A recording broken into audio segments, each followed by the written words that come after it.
If I had to give you one phrase that could change how you approach every hard conversation you'll ever have, it would be this: regulate before you communicate.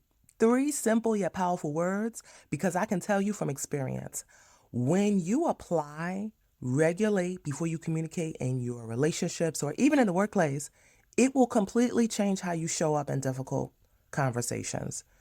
Because here's what most of us do when we're preparing for a tough conversation. We focus on the words. What am I going to say? How do I start the conversation? How do I explain this clearly so they get it? We look for scripts, talking points, all the things. But what we rarely stop to ask ourselves is, what state am I in before I even open my mouth? Because your emotional state, your nervous system, your mindset, that's often where conversations are won or lost before they even begin. What's good, y'all? It's your girl, Candia, your personal hype woman on a mission to help you show up, speak up, and lead without losing it. In today's episode, we're talking about something most communication trainings completely skip over: how to regulate yourself before you communicate with someone else. Because if you've ever walked out of a tough conversation wondering, how in the world did that go left when I wanted it to go right? Chances are regulation was the missing piece. Now, let me pause here for a second, because oftentimes when people hear the word regulation, it can sound a little therapy-ish, a little clinical-ish. All I mean by regulation is this: are you managing what's happening inside of you before you start managing the conversation in front of you? Your breathing, emotions, the story you're telling yourself about what's about to happen, or the story that you're telling yourself about the person that you're about to meet with. Because most people prepare their words for tough conversations, but very few of us prepare our state of mind, our state of being. And when you don't regulate yourself first, that tension, frustration, stress, it shows up in your tone, your body language, your reactions, whether you intend it to or not. And I always say this: people buy into the energy of your presence before they buy into the power of your words. So when you step in that room, when you hop on that Zoom call, a lot of the times people are reading your energy first and they're making a determination about whether they need to be on the defense or not. And this is also where composure comes in. Regulation is the internal work, right? That's what you do to get the inside right. But composure is what other people see. So that's the external result. And so most people, though, misunderstand composure, because a lot of the times when you hear he lost his composure or she lost her composure, people imagine someone yelling, screaming, or slamming their hands on the table. But losing your composure doesn't always look loud. Sometimes it looks like shutting down in a conversation. Sometimes it could be avoiding the conversation, getting defensive, over explaining, or even saying nothing at all when something actually needs to be said. And especially if you are a leader, both reactions can cost you credibility. And if you think regulation doesn't matter, let me just tell you a quick story about the email I once sent on a Sunday that turned one conversation into three. Listen, you don't judge me, y'all, okay? Candid Conversations is a judgment-free zone, but I've definitely learned this lesson the hard way. So, anywho, years ago, I was working for a management consulting firm, and my schedule at that time was travel heavy. I always make the joke at that time: if you want to date me, meet me at the airport, gate C, okay? Because that was my life in airports, traveling up and down the United States of America, okay? But anywho, I was flying out almost every Monday morning. Sometimes I had to fly out Sunday night, which meant my weekends, especially Sundays, were precious to me. Sundays were when I was getting myself ready to hit the road again. But for this particular project, there was one person who had a habit of texting me on Sundays about work that suddenly needed to be handled Monday morning. And so this one particular Sunday, I was over it. I mean, completely over it, y'all. So I sent an email in response to her text. Now, let me be clear. I still stand on this. Everything in that email was factually accurate. I said something like, I didn't say this exactly, but it was something along the lines of, we're not saving lives here. So why are you texting me about this on a Sunday? On my personal phone, by the way, but that's a story for another day. And again, the facts were not wrong, but my tone was not regulated. My energy was off, which trickled down to my words being off. And listen, I'm going to just keep it totally 100 with y'all, because in addition to the Candid Conversations podcast being a judgment-free zone, it's also an honest place. I was carrying residue from previous interactions with this particular person. And believe me, they felt every bit of it.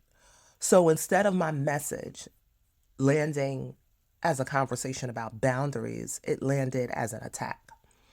And what should have been one clear come to Jesus moment, aka conversation about expectations, turned into 2 or 3 follow-up conversations. My senior manager got involved just to clean up the tone and reset the relationship.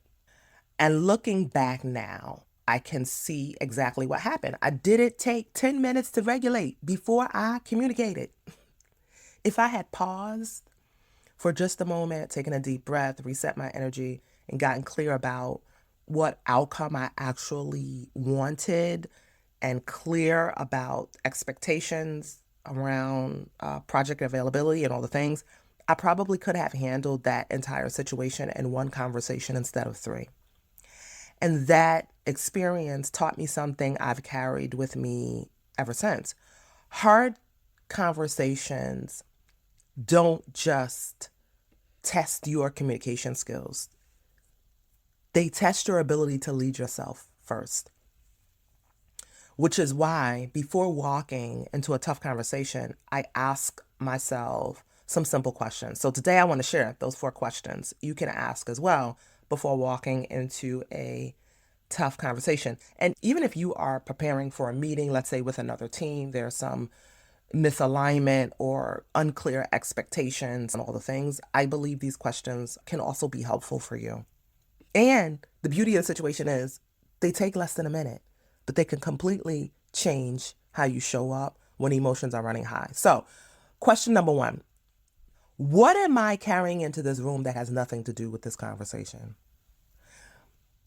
Maybe you just got off a frustrating call. Something is happening in your personal life, at home, with your boo, your husband, your wife, your significant other. Maybe you're overwhelmed, tired, or you just haven't eaten yet. Y'all know how them hunger pains be playing on your emotions?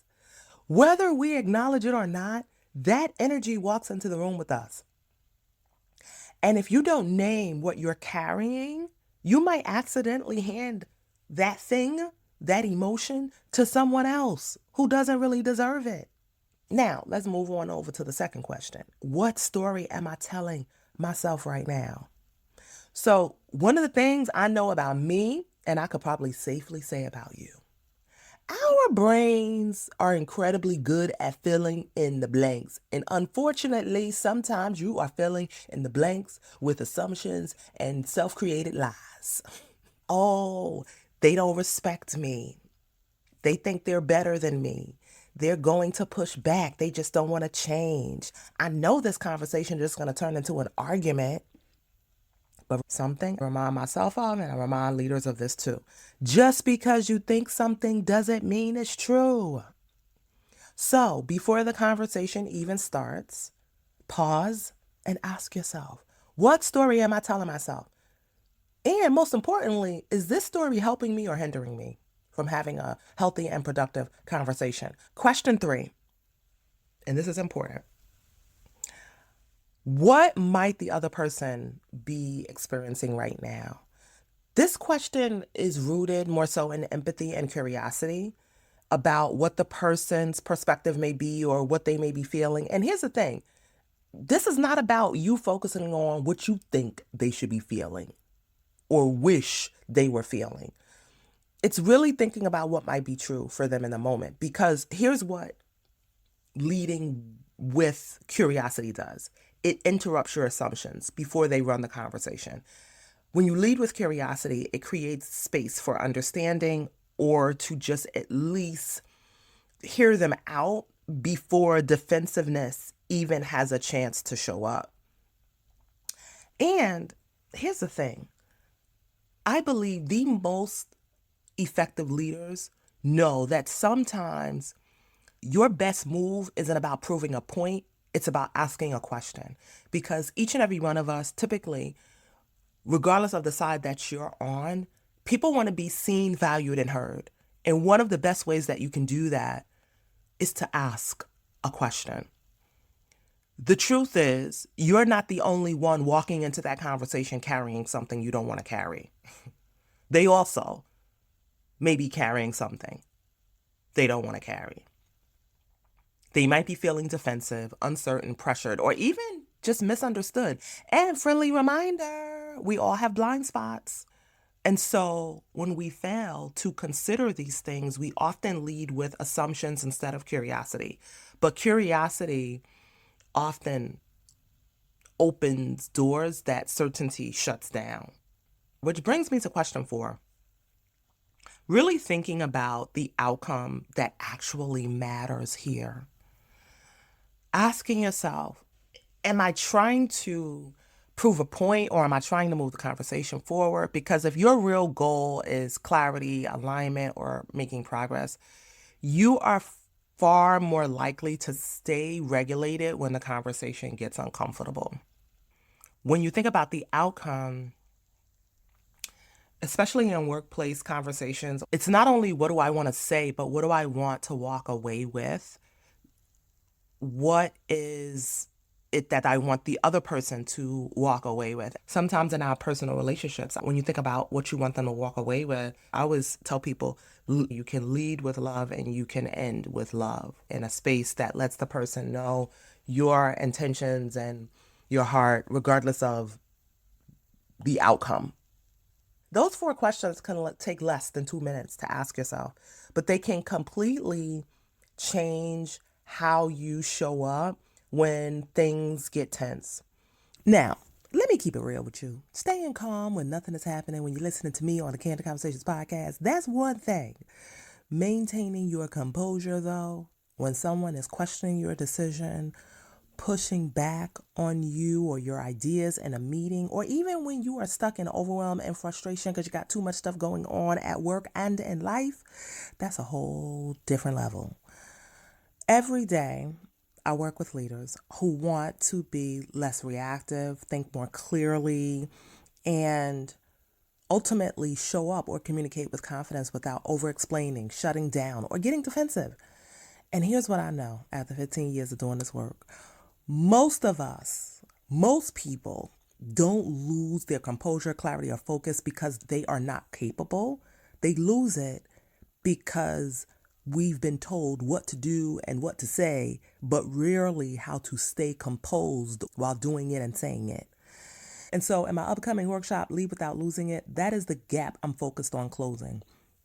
To give you the practical ways to navigate those moments when your mind is racing, you feel yourself getting triggered before you even open your mouth, or you start spiraling into what if this happens or what if that happens? Because I think a lot of the times, if we're honest, we walk into work or even into conversations trying to control the other person or trying to control the environment. And guess what? That's not your goal. The goal is to show up, to lead the conversation without losing yourself in it. So, if this is something that you're working through right now, I'd love for you to join me for this live experience. I'm going to include the link in the show notes. So the next time you find yourself preparing for a tough conversation, remember this: regulate before you communicate. Because when you learn how to lead yourself first, you are far more likely to maintain your clarity and your composure. Last but certainly not least, listen, y'all, if this episode resonated with you in any way, feel free to share it with another person who might need this reminder as well. Until next time, y'all keep showing up, speaking up, and leading without losing it. Talk soon.